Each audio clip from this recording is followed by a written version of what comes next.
Hi, welcome to howtod&d. My name is Fred Wheeler and today I want to talk about Dungeons & Dragons 5e and the spell Greater Invisibility. You can find that on page 246 of the Player's Handbook. This is a 4th level spell. It is an illusion.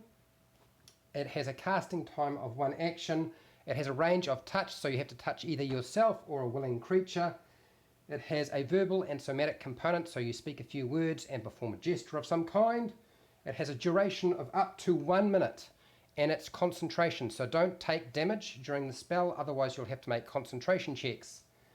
You or a creature you touch becomes invisible until the spell ends, which is up to 1 minute. Anything the target is wearing or carrying is invisible as long as it's on the actual target's body or person. Now, this spell is probably one of the best spells out there, and the reason being that if you make an attack or cast a spell, you don't lose your invisibility like the normal invisibility spell. So really helpful to have. It stays active no matter what, so it doesn't matter if you make an attack or cast a spell. Now, while you are making attacks against whatever creature it is, you have advantage. You are unseen. That means you get to roll 2 dice and take the highest result. So I've rolled a 5 and a 17. I take the 17, I add that to my attack bonus, and that's what I get when I'm striking somebody. Now, even though I've made the attack, I don't become visible, although I might give away my position slightly.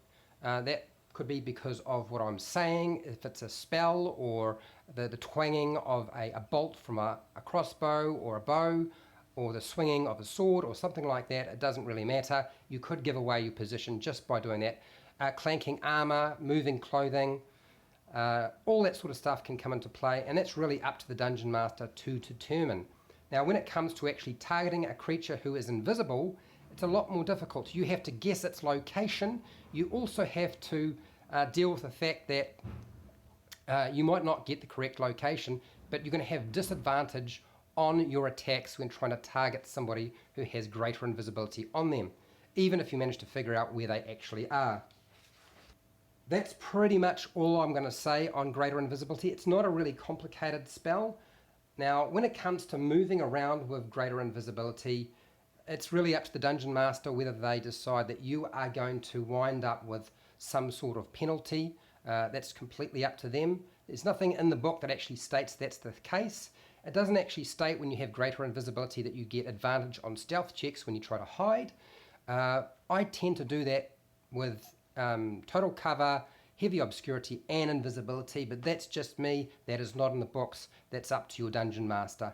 And that's really all I have on greater invisibility for today. If you found this video helpful or informative, please share, like and subscribe. Make a comment below if you have any questions about greater invisibility, and I will do my best to answer those questions. Until next time, keep rolling those 20s.